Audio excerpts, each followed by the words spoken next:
What's up, everybody? I'm Metal Nick, I'm Jeff Grindstoffer.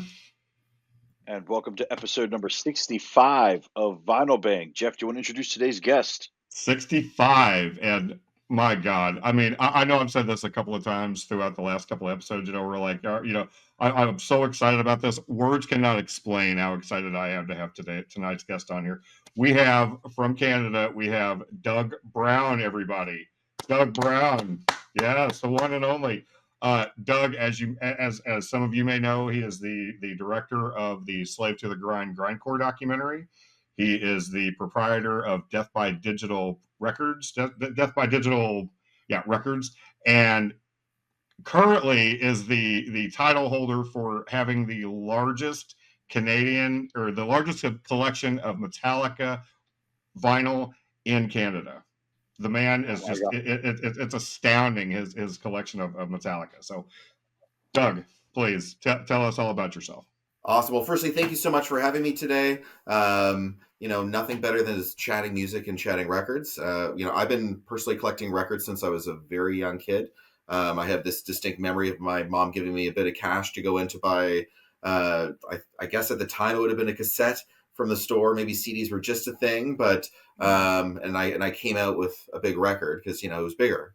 It just seemed like the logical thing. So it's been this like this upward hill journey, which is kind of a downward journey depending on what your scope is, but just trying to get as much as I can about all the things I love. So it obviously, we've mentioned Metallica, but it started with a bit of thrashy stuff and did a pit stop in every genre possible as I, just try to get the most of the best music possible. Sure. Absolutely. Excellent. Well, it's an honor to have you on our show today. We've been wanting to do this with you for a while because a while. when we started Yes. this show, we've had a lot of guests as ideas, but like you were one person that both Jeff and I had discussed multiple times. We understand getting people's schedules to line up, especially if you're a teacher, right? Yeah. So I'm a high school teacher in Toronto. We understand, like work comes first, and again, we appreciate you taking the time to do this with us because like your collection is very legendary to me and Jeff. So yeah. Well, thank you guys. I hope I don't disappoint today. It's this is for everybody who's listening. This is the nerdiest conversation you're ever going to hear. I plan on going full nerd tonight. So Hell yeah. Awesome. Well, let's not waste any time. Let's get started. See what you brought to the show today. Awesome. So, I'm going to start off actually really heavy and early here. I'm not sure if anyone here is a fan of Sepultura. I brought a Morbid Visions record here. What is kind of cool about this one? Firstly, it's fully autographed. There we go. And Max signed it on the back there, so it wasn't even like on the front at the time. This one comes with our friend the press kit item that comes with it, and looky here, it's also a test pressing. Oh man, so this is one of those to me like a hat trick record, where it's just like it has like three monumental things about it. Like stuff like this to me doesn't pop up very often, but like Morbid Visions, for those of you who are not into this album in particular, it's like borderline a black metal album for like a thrash metal band. Like they were still kind of finding their footing. What I love about that is like not all the same band members are in it. That's made up like the classic lineup. It was just a couple years before that. But like they've recently redone a re-recording of this as an example where they tried to clean up some of the mud in it. I still like the early nasty recording of it. Sure. But let alone a test pressing of it. Like to me, like having an artifact like that is, like that's the first one that would have been listened to, right? Mm-hmm. And then, like eventually it ended up in somebody's hands. There's a press kit in there, and so stuff like that really, like, I don't know, really makes me excited. Wow. Yeah, I really like that one. Whenever I'm feeling like I got to drop a big piece, I'm going to show kind of a nerdy Metallica record that some of the like hardcore collectors, when they first get into Metallica collecting, they're always looking for a green Ride the Lightning. This is on a French label. I'll show you the actual label itself. There we go. They put out Kill 'Em All, Ride the Lightning, The Creeping Death 12" as well, all on this label. Now, at the time though, there was like a rumor that this was a misprint, right? That they accidentally made one run of this, and then oh my gosh, I can't believe this happened. Which might have been the case for the first run of it. There are a couple different pressings of it that have a very minor difference on the back sleeve, which I'm going to go on record and say that means that this is not as limited as people say it is. So I know that this is going to like probably like really irk some people who have spent a lot of money on this record. You know, like I've had like 6 of these, you know, and then for there to be only 400 in the world, my guess is there's probably between like 2,000 and 6,000. So that's one of those like, you know, a bubble bursting comment there, but like I don't know. I think it's important to be truthful about some of these like uber rarities as well. Absolutely, and I've heard that the misprint thing about the green cover. I mean, I was hoping you would bring that up, but to know that it wasn't actually a misprint, that's good to know. Like, and if it was a misprint, they like pressed it a second time. So meaning the second time it wasn't a mistake though, right? Sure. And then, right. But there's also a cassette run of it as well. I didn't bring any cassettes today because we're just doing vinyl, but like I also have that on green cassette, you know, from that year as well. So it's like, you know, they knew that they could just continue to capitalize on this. Like Bonsai Records in Canada is another example of like a small record label that did a lot of like niche thrash metal pressings at the time. And the rumor has it that the owner of that label was pressing way more than they were telling the bands. And then there's still like, you know, uber rare pressings of Bonsais. But I think that some of the numbers have like created these scenarios in collectors' heads where they're like, this is worth way more than it should be. Right. And sure. Yeah, like, you know, I understand value is super important to some people, but like that is not a driving factor for me. It's just like, I just want to hold it. So absolutely, anything I can do to bring down value today. Worthless records. Hey, do you guys want to see something really rare? Yes. Yeah. Yes. God, okay. Yes. So I thought I would bust out a test pressing of Dark Side of the Moon. Wow.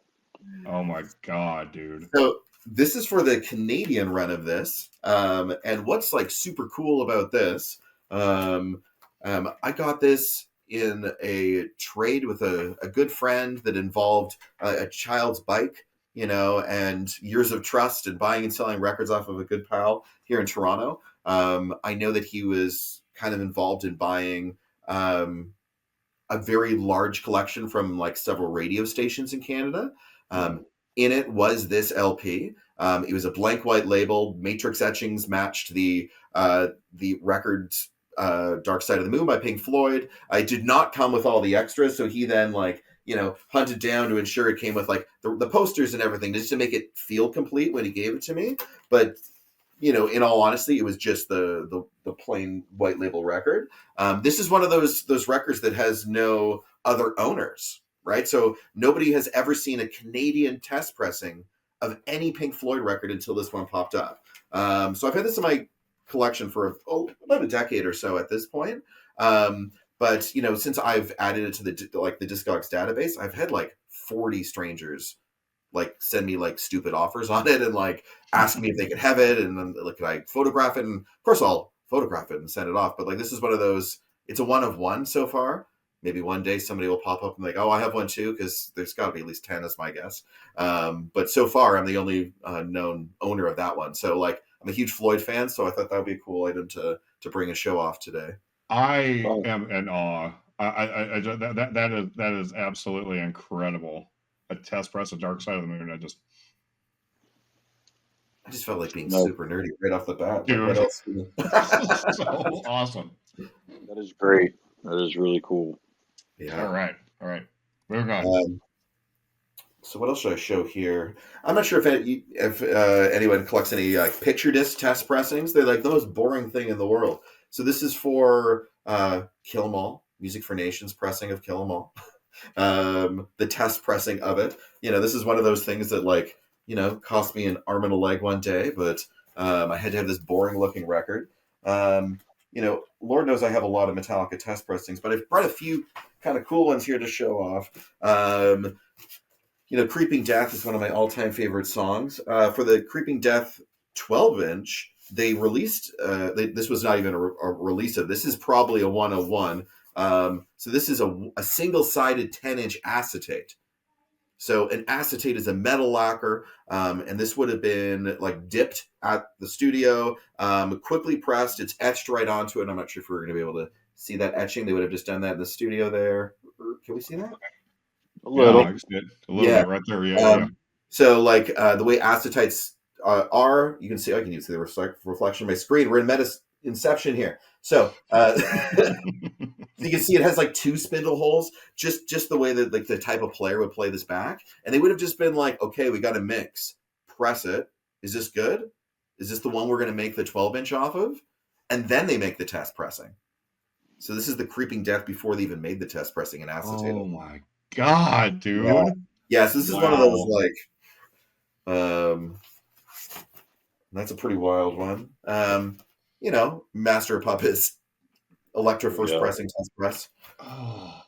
And then for like the real Metallica fans, a couple Saint Anger test pressings here for you.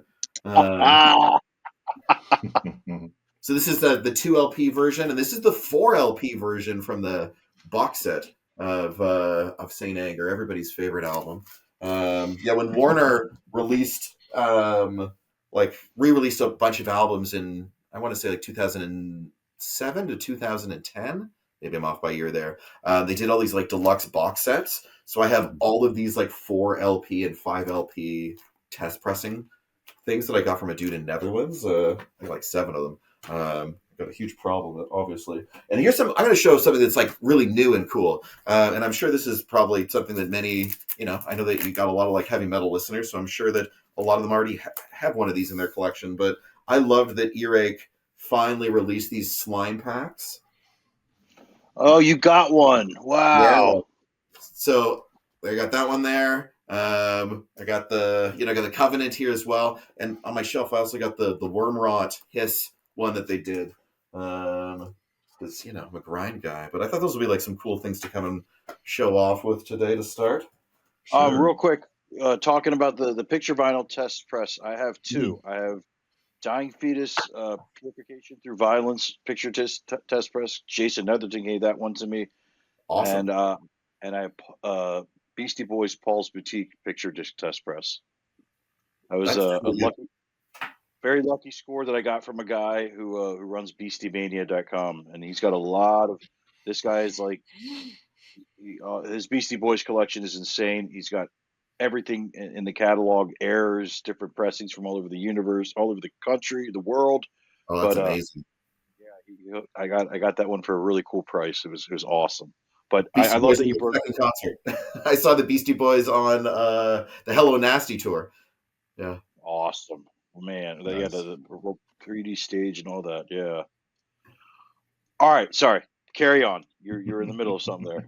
Oh no. Well, you just mentioned like picture disc test pressings. What's a neat one is I have the Jeff, you second album by Cattle Decapitation.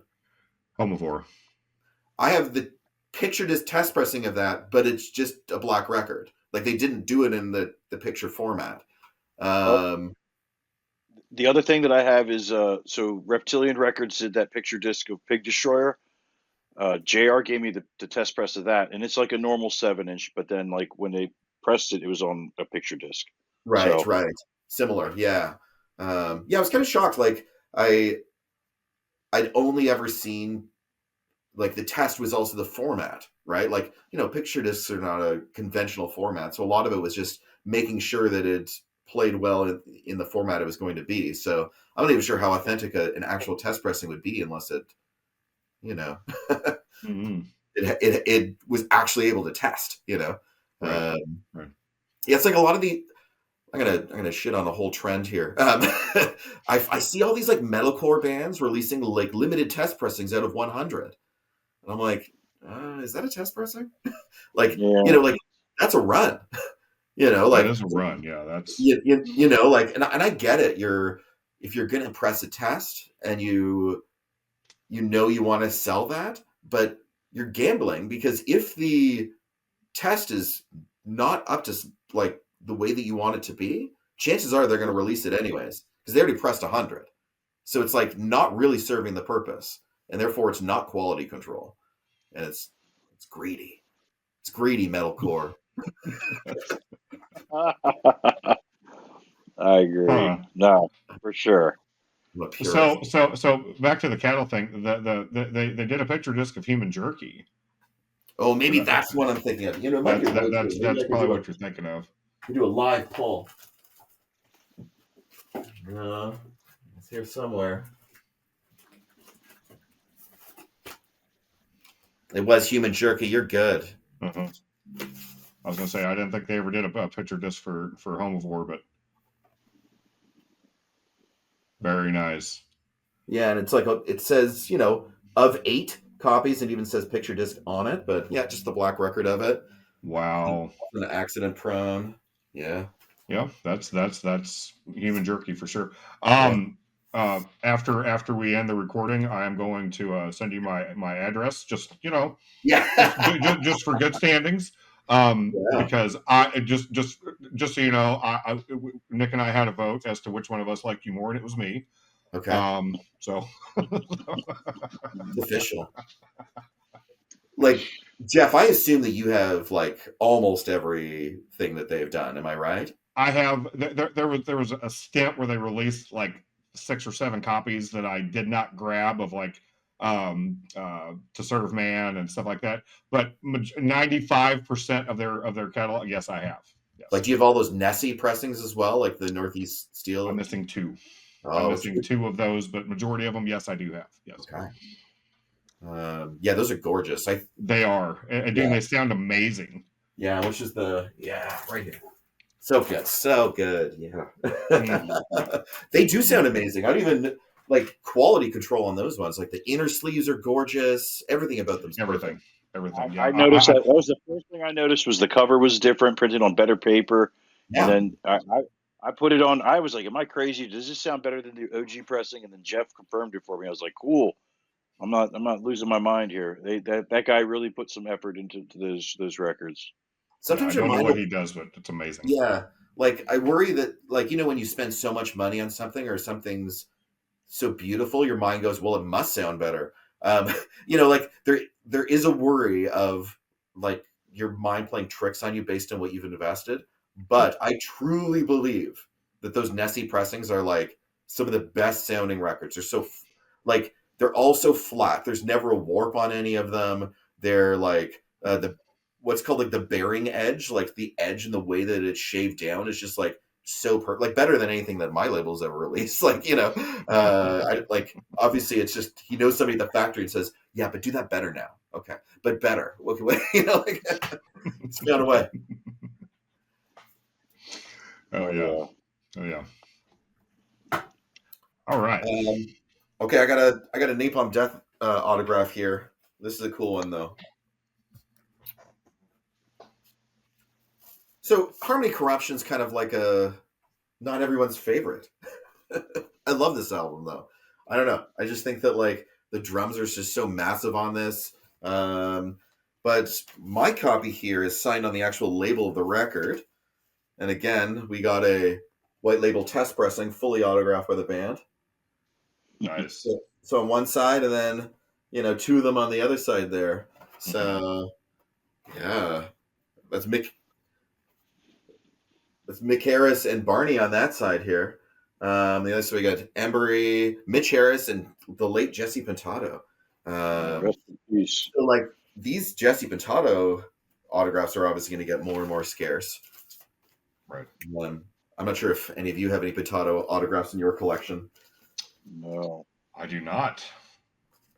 Like autograph grind is a weird thing, because it's such a down to earth thing. It's like nothing that I've really gotten signed, but that was one I bought years ago off of eBay at a time when I think that maybe it wasn't as cool to buy records, and that was the time to spend all my money on it, obviously. But it's like some of these like super rare things were just like floating around for years, and but yeah, like it's the most like level genre of music. Like I've never met, more people in any genre of music than I have in the grind world, and that it's not, like there's no stage. It's just like everybody's on the floor together, and even like the ethos of like getting a grind record autograph's a little bizarre. But for me to have some of these like cool history pieces where like, well, that person's not even alive anymore, Sure. it's just nice to see something that's passed through somebody's hands. Like there was a shared moment there, like there's a Right. moment between somebody at a show that just was like, hey, Bob, this just blew my mind tonight. It's 1990 and like you're somewhere in the Midwest and like it's the first time they've like come through your state, and there's so much of that exists in these like tangible pieces of ephemera that trade hands that, yeah, I'll just like forever love that. Absolutely. Absolutely. Well, Yeah. very cool, man. Very cool. I'm trying to think of any other rad things I brought here today. Like, I don't know, just really into Japanese stuff, like everybody's got to have one of those in their collection. Everybody's got to have one of these in their collection. It's just, all over the place. I Have you had many people on that are Japanese collectors at all? I think majority of people have some, but I mean, it's not like an enthusiastic, like a huge collection of just Obi pressings or Yeah. pressings with Obi strips from Japan. But like I've got several. I know Nick's got plenty, but A couple. Yeah, like what started off as me like, oh, I just need every Japanese pressed Metallica record, and then like I was like, these sound really good. Like just the care from everything that comes from sure. Japan. Like right, like if you're getting it shipped right down to like the mailer they're using, I was like, this is better cardboard. Like I immediately know. Just like I immediately know if it's thin cardboard, it came from the UK. There it is. I'm calling out UK on their bad cardboard. You're right. You're right. Am I the only one? Am I the only one that's mad at the entire No. United Kingdom's cardboard industry?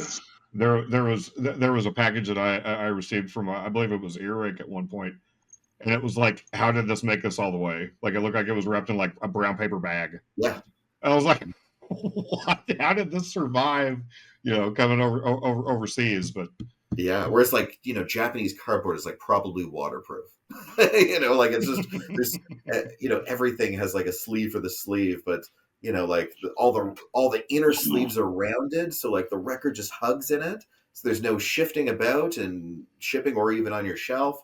But there's one jazz label that I am like really, really into called CTI, which stands for Creed Taylor Incorporated.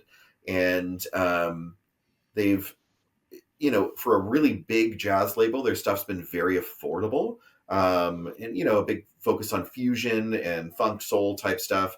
But then once I started realizing that, there's like $5-10, American Canadian pressings of it for only a little bit more, for $20 to $30, I could get like a Japanese pressing of the same record, but it is 20 times as good in terms of its presentation. sure. Like the Obi strip is obviously a gorgeous feature. I have one of these like nerdy. This is a character flaw, I will call it. Whereas I cannot buy something unless it's complete. So it's like it's not even worth it to buy it yet. So like if I come across like, oh, I've always wanted this record, but it's missing the Obi, I'm like, well, this is not the record I want. Like it's just why? Yeah, I've done that plenty. Where I go to look at something on Discogs and like missing Obi strip, like no deal. Yeah. No Can't Obi, do no care. No Obi, no care. it. Yeah. And actually, in fact, you guys get to see me like pull up brand new here. Wow, this is not a record, but it just came in the mail. Here we go. What we got here? Oh, with an Obi. So this is the classic albums DVD from Japan of Metallica. It's like a little documentary on the making of the Black Album here. Oh, cool. Yeah. With Obi. With Obi. Well, that's Yeah. awesome, man. Yeah. So aside from just like the record aspect of it, like I probably have maybe 700 or 800 Metallica CDs as well. I'm sure. I when the Black Album came out, I was in Germany visiting my grandparents. I was a little kid, and so I contributed to the German sales of that because I bought it on cassette tape. When I Yeah. came back home, uh, it was just a giant. I had like the clear shell, and it was a giant. In bold letters, it said Metallica, and then my buddy who bought it back in the States, his was like your normal clear shell. It said Metallica with all the songs on each side. Mine didn't have the songs on any side. So it was cool as shit seeing the differences between, the German version and the American version. But, you know, good Lord, how many copies of that album is sold now? Oh man, like hundreds of millions. It's crazy. Any week that Megadeth releases a new album, the Black Album still sells more copies than that new Megadeth album. It's ridiculous. Yeah, That so like that's the most brutal statistic ever. But like, well, I can't remember the name of the last Megadeth album, but the week that it came out, it sold like 65,000 copies. But the Black Album still sold 70,000 copies that week or whatever. Like, it's just. Still making Jason Newsted's house payments. So good for him. For sure. Yeah. Well, Newsted was the frugal one. He was, he's the one that's apparently never spent any of that money and just like, took care of it. Yeah. Yeah. All right. What else do we? Well, here's a question for you guys. What are some things that you have found that other collectors do, no matter what it is that they collect? Like, what's a...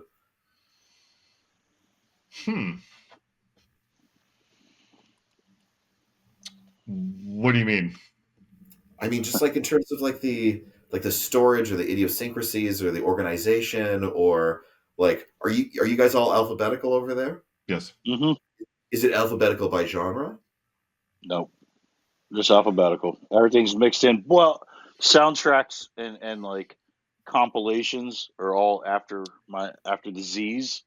Okay. But everything, hip hop, pop, metal, whatever. Now, one thing that I started that Nick picked up on, I've got the Relapse Clears in the top left-hand corner. All the Relapse Clears on those are not in alphabetical order. Those are all just willy-nilly. Yeah. But everything else is like I've got Beck and Between the Buried and Me and right, shit like that, all mixed in together. But in the top corner up here, I do have just like Nick, I've got the soundtracks and the test pressings. I actually have a little section that's all Melvin's letterpress copies that are different. The alternate covers that Buzz's wife Mackie does. Yeah, that's cool. I've got a certain section of just those, but everything else is throw caution to the wind. Everything's all not genre specific. Okay. Because you have, I assume you have genre specific. Yeah. So like the room I'm in right now, this is well, behind my arms here and upwards, this is like mostly grind. I think, well, actually grind goes to here. And then above this shelf at the top, which you can't see, there's all my grind 7 inches. But like, from grind and then it goes into metal. And then in the living room, I have all my jazz minus CTI, which has its own section in the basement. My Metallica collection's in a different spot as well. But on this shelf, as an example, I'm going to see if we can, over here, next to my myofascial rolling ball for my back, you can see like on the corner there's like a yellow record. So like there's my 72 seasons, but I only have like one copy up here, right? That's just like I got one of each one to listen to, but then my Metallica collection's in the basement. Now I tried to go chronological with, so like I have all my Kill 'Em Alls and all my Ride the Lightnings and my Master Puppets, and my Kill 'Em All would be like a whole cube of just of course, yes. But there was a brief moment when I was like, I'm going to sit here and go like Argentina pressing, and then Brazil and then Canada and like alphabetize by country of origin, by album. And then I was like, this is too much. I just had the Kill 'Em Alls together. you know. Wow. I didn't want to just get like another Kill 'Em All in the mail and just like, oh, it takes me forever just to file this one. And then I know that like one will get at a place and I'll just like lose my mind. So I was like, okay, I got to be less of a loser and, and just. But then, but yeah, like classical has its own section, hip hop soundtracks, a lot of funk and soul, a lot of disco, a lot of Japanese press disco. I had this huge phase of like, I have hundreds of 7-inches from Japan of like, Boney M and all these like, cool disco versions of tunes. And Wow. 7-inches are brutal to organize though, especially in like the punk grind world where there's like, I have, 150 Agathocles 7-inches, but they're also splits with other bands. So it's like, if I want to listen to, that Unholy Grave split, I'm like, okay, I think I filed it under Agathocles, or maybe it was under Unholy Grave, I did talk to a guy once who was just like, I need to get two for every time it's a split, just so I know that I can find it in both. I'm like, put one with both bands. Yeah, that's funny. But yeah, there's like so many 4-way splits though. Like I'm, like I'm not gonna like, I need 4 copies now because they're poor grind bands and they can only get 4 bands together to release this. Right. We're praying on Doug Brown to buy 4 copies so we could break even.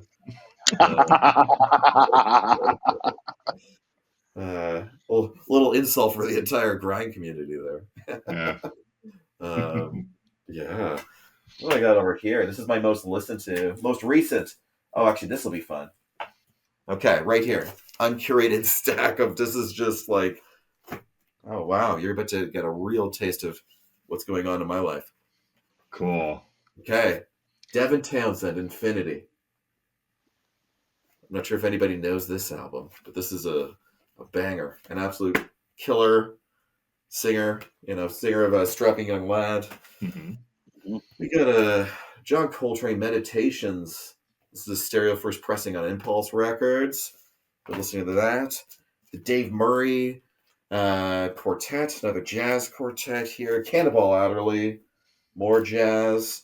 Oh, De La Soul.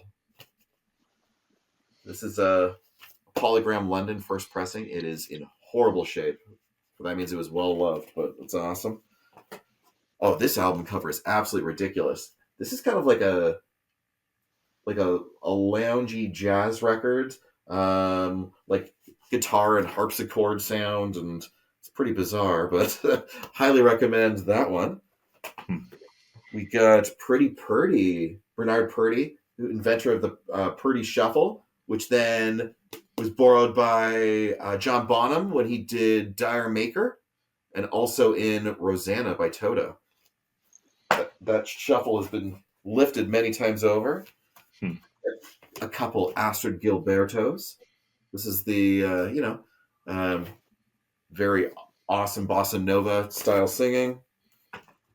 Oh, an alternative cover of Pink Floyd's Relic. This is the last of the stack here. This is just like some like alternate production of some tunes.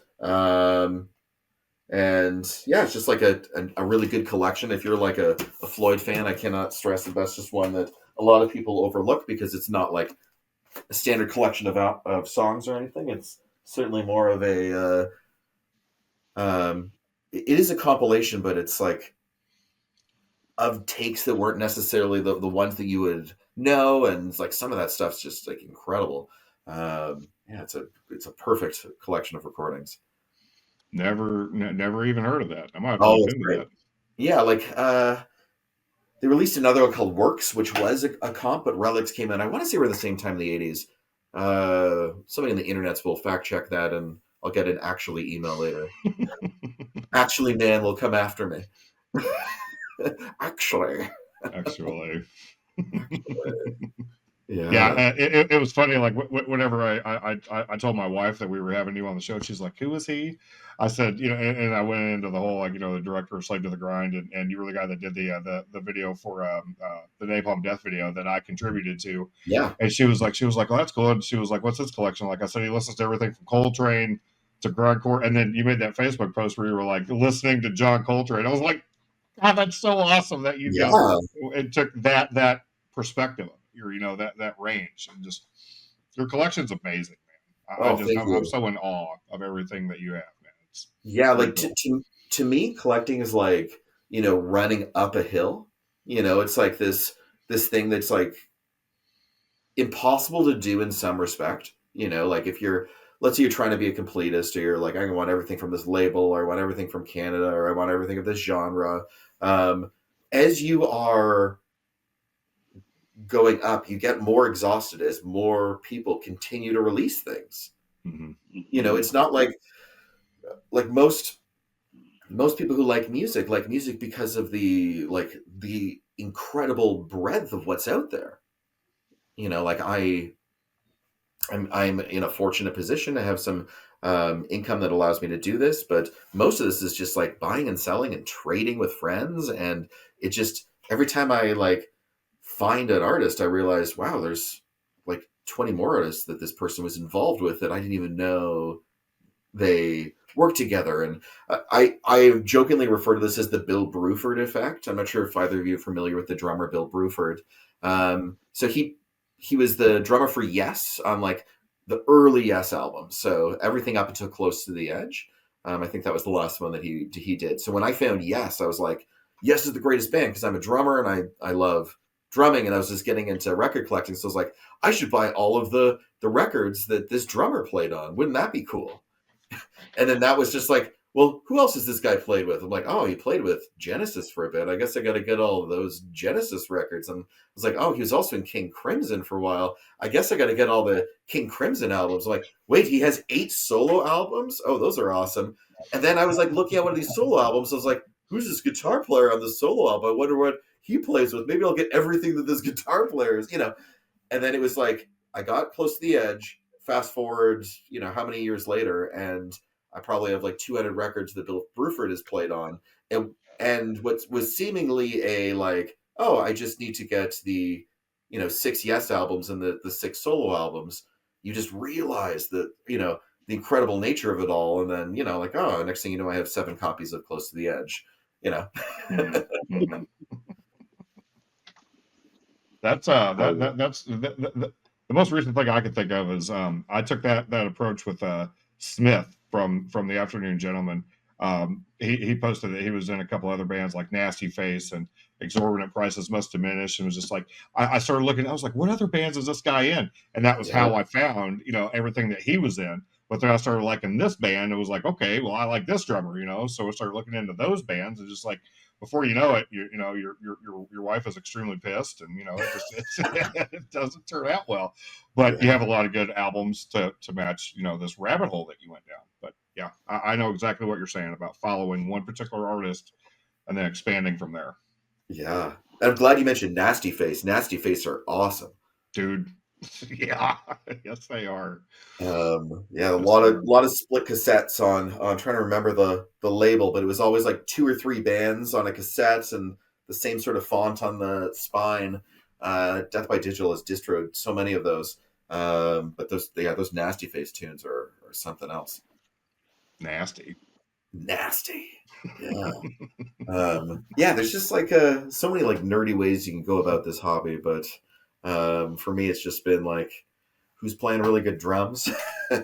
Okay, I want anything with really good drums. And I know a lot of like the extreme metal and punk collectors know me from doing Slave to the Grind, and like I did Slave to the Grind because I don't know, the best drummers were inevitably in grind, and in death grind as well, and like people just like really pushing the limits of speed. But then the other half of my collection, as you were mentioning Coltrane and these other jazz labels, it's just I'm just gonna like throw out this journey of like, these are all the tunes that I like, this is everything that I'm gonna narrow in on, and what's the best sounding version of that I can find. So Right.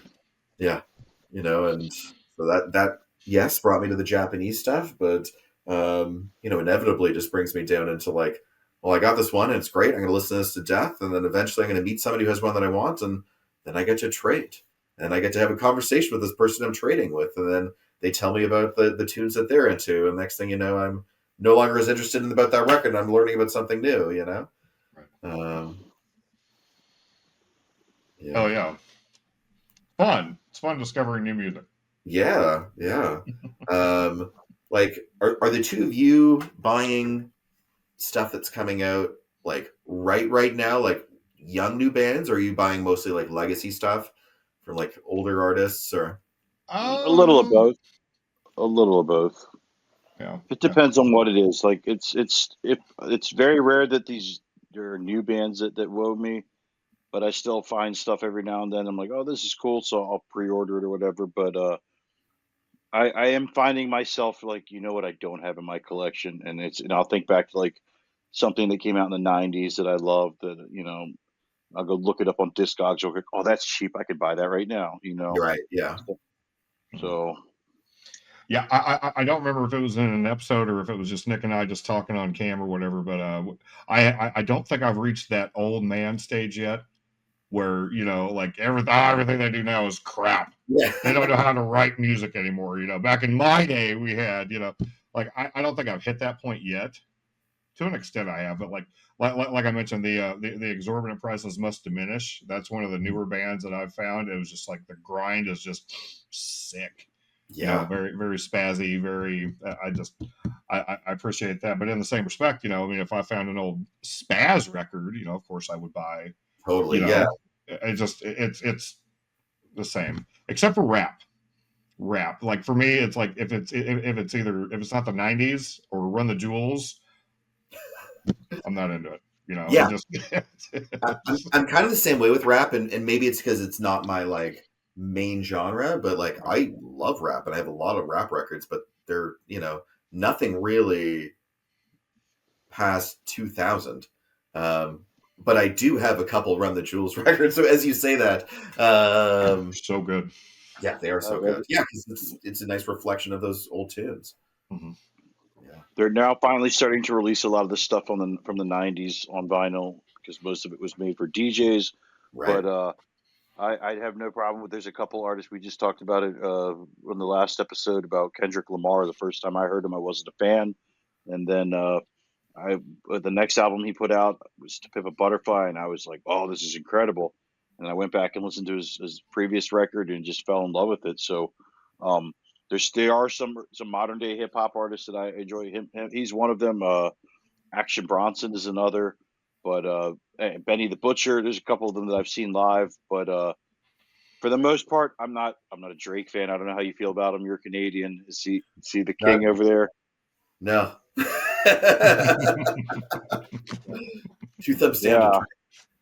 people love him. People love him. I mean, he's hated on in America, but people love him.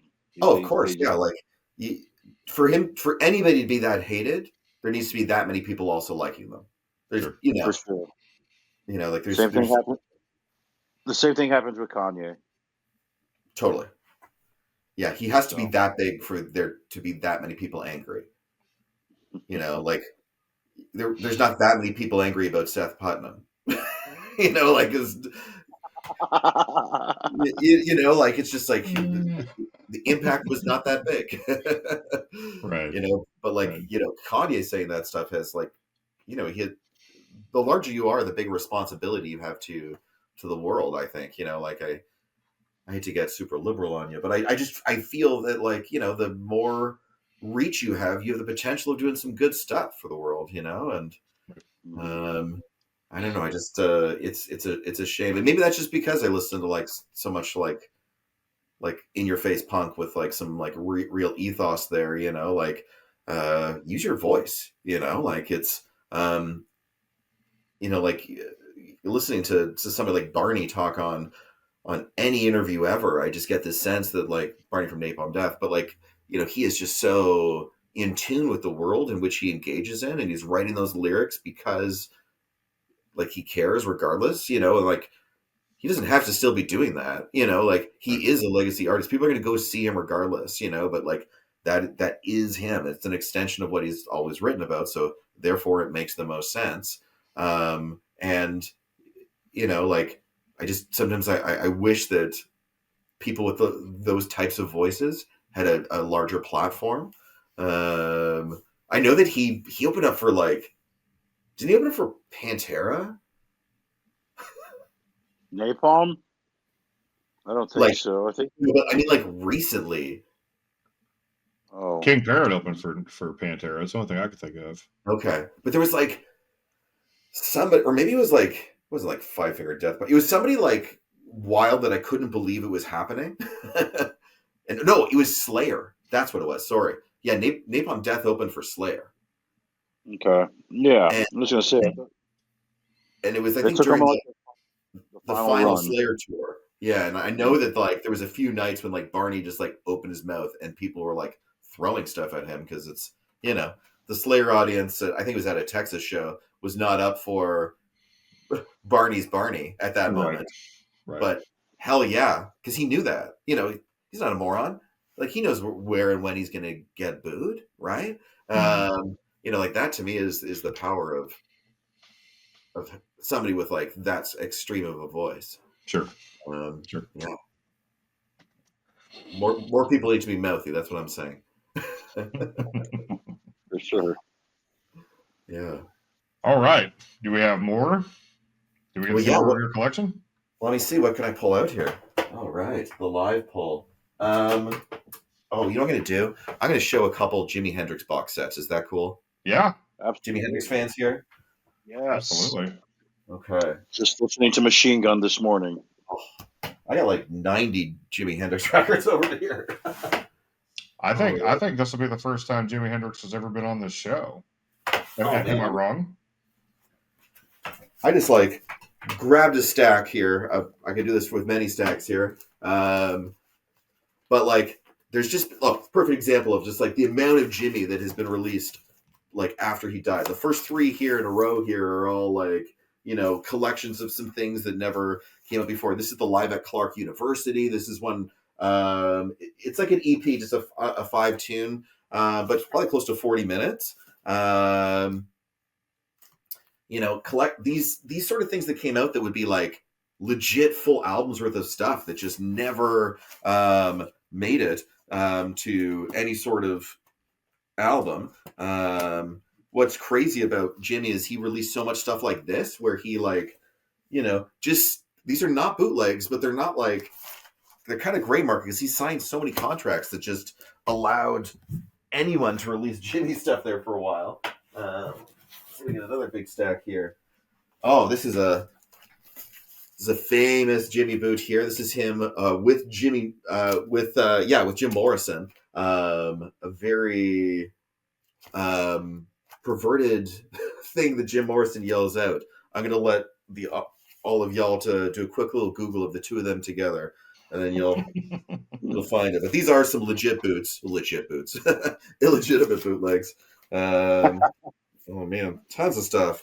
I went through like a phase of just trying to get like as many live Jimmy recordings as possible. So many here. But let me pull up the box sets. These are great. All right. So this one here, the West Coast Seattle Boys set. This is really thick, 8 LPs here. A lot of it's a compilation, but it has like all the Isley Brother tunes that he played along with, and him as like a very young player, and then all the way to some more experimental live stuff is on this as well. Alternate recordings. So if you're like a total nerd for, I'm trying to think of some of the great alternate recordings that are on this.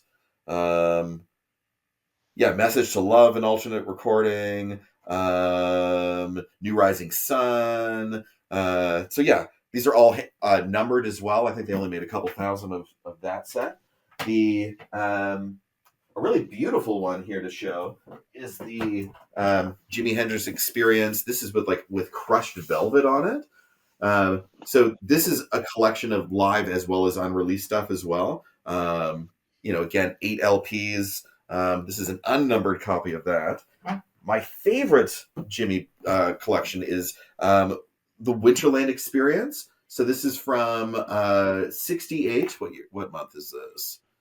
Yes, the 10th, 11th, 12th at Winterland, San Francisco in 68 in October. So 3 days in a row, and it's the full recording. So again, spread out over 8 LPs.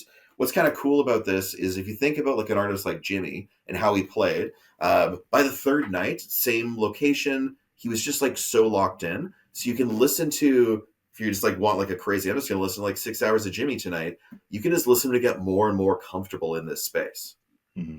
Like by the third night, he's just like, yeah, this is my home now, you know? And like, so the last like 2 LPs in this, this is one of those like, I have no idea how much the thing's worth now, but when it first came out, it was like $100 for 8 LPs. You know, gone are the days of that. This came out in 2011, right? So, you know, again, just like the right place, right time. But that's one of those like I think one of the best collection of recordings, just because like, hey, if you're into like all of that recordings of somebody where you can just like see them just get better over time, like that is just phenomenal. What's another good box set here? I think I should show. Oh, this is a good one for the Napalm Death fans. So here's a box set of their first 4 albums released on vinyl.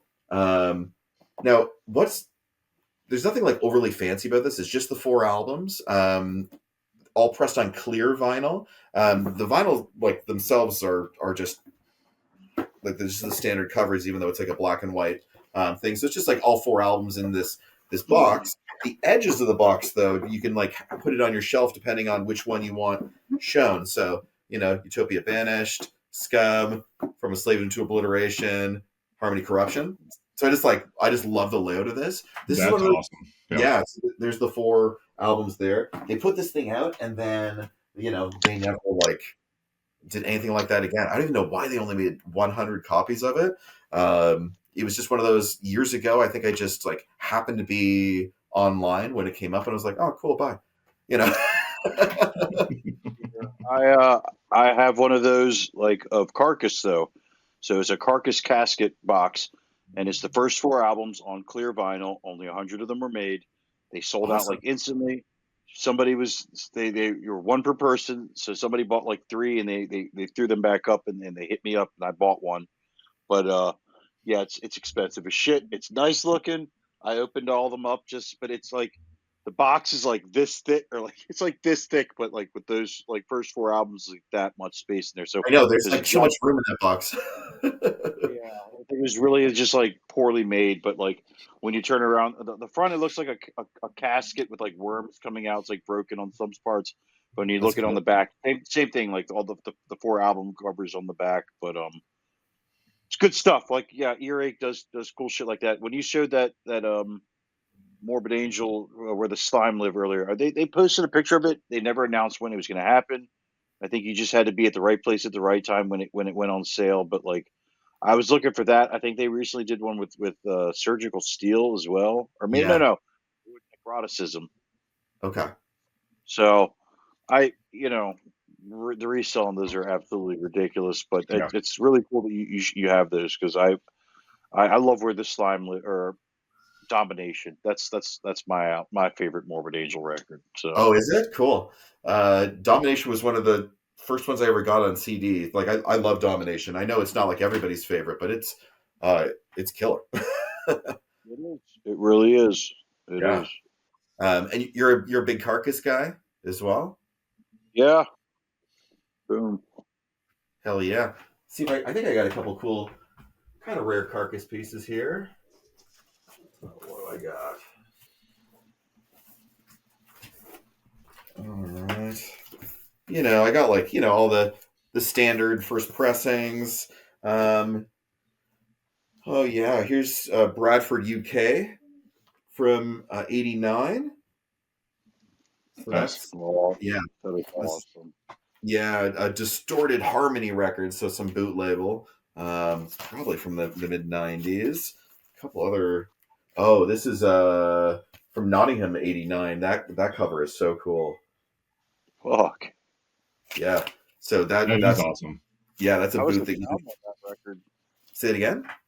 How was the sound on those? Pretty bad. um, oh, actually, you guys are Repulsion fans, I assume. Yes. Where are we at Repulsion?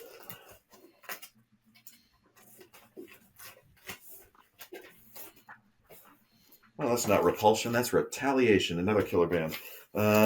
So here is a split bootleg Repulsion Carcass. Holy wow. shit. Yeah, so this is from Neurotic Death Fest 2009, or sorry, 2013. So this is just like that when Carcass reunited, but before they started re-releasing stuff. So they're just like playing like Heartwork, and I don't know, they do like some, yeah, they do Reek of Putrefaction as well. So they do some like older stuff on there too. This one is actually semi-new. The Reek of Death release of this is Repulsion in '91 in Michigan. So this would have been when they just like did that 7-inch that they briefly put out. This one here is actually super cool. Scott Carlson from Repulsion gave me this. They used to be called Genocide before they became Repulsion. So here's all the demos and outtakes. Now, this was like a boot that somebody did, and then they just contacted him and then sent him a copy of it. So that's like a pretty rad one. Oh, actually, I'm glad I pulled out these Repulsions. This is actually a really cool piece of grind death metal history here. So, Horrified Repulsion album, like horrible sound that came out at the time, and they accidentally invented the sound for grindcore. As a result, it kind of got shelved for a while. Nobody really knew to do with this like sounding record. Necrosis Records released it. That was the first label, and it was a subsidiary of Earache. So I believe that it was like Jeff Walker that spearheaded it and released it on Necrosis record 3 years after it came out in like 2000 in 1989, right? Now Relapse, everybody knows, like bought the rights to it or like sorted something out where they were able to do all those amazing issues of it. Like 99% of people who have a copy, it's because Relapse issued it in like 2010 onwards and have kept it in print, right? That's like pretty much well known. But what I have here, this is super wild. So the matrix etching on this puts this Relapse Records pressing of Horrified to the early 90s. So I have in my hand proof that there was actually going to be an official release of this in the early 90s by Relapse. Now something happened, but I bought this from an exec at Relapse. So this is not like some like bogus thing. So I now wonder what would have happened with a band like Repulsion, who like obviously ended up with so much notoriety as this band that like people found it on their own and tape trading and, you know, accidentally inventing this sound, that if like a label is not like as big as Relapse, because like there were still pretty small potatoes in the early 90s, but they were growing, right? You know, like once they started releasing those, you know, I guess the second wave of Brutal Truth Records and Soylent Green and like all those like grindy bands started coming out. Could you imagine if there was like at that moment a proper release of Horrified? I don't know. Something prevented it from happening, but there are test pressings that exist. Very few of them, but I have one. It's a weird one. Wow, that's, I don't even know what to say to that. That's just crazy. That was No, the for thing. sure. Super nerdy stuff. Yeah. This is like one of those things where it's like the artifacts of records tells you something about history that didn't exist until you found that artifact of record. You know, it's like I'm not sure if anybody's seen the film Searching for Sugarman. You know, documentary about a singer that his music was relatively lost to one part of the world, and everybody thought that he blended, like fell off into obscurity, but like there's people on another side of the world that were like preserving this guy's music, and he had no idea there were people were still listening to it. You know, it's like the albums end up like being echoes of like cool parts of history around the world. And yeah, it's like I don't know, it's like the Indiana Jones effect of like, you know, I found something, I'm going to put this on the shelf, it's now a museum piece, I'm going to share it with other people, I'm going to go on a podcast and talk about it. You know, it's like these are the things that keep music history alive. So as nerdy as it is, we're doing important things, right, guys? Right? I like to think so. I like to think that I'm contributing to society and helping somebody doing something. I don't know. No, there's definitely we're educating ourselves and other people on some of these things because, like, I never saw some of these the multiple different Saint Anger test presses or what else did you break out that was pretty rare in there today? There's some. Yeah, there's a liquid filled Morbid Angels. I mean, that was something that I was not expecting, and I was glad somebody brought one of those onto our show. I didn't know there was 37 live Jimi Hendrix albums. I mean, good fucking God. Like, what? Endless. You know what I'll do? I have one final nerdy record to show off. Okay. Let's do I'm it. gonna end on like a ridiculous note. I think it's over here. 1 second. Talk amongst yourself. So, how are you?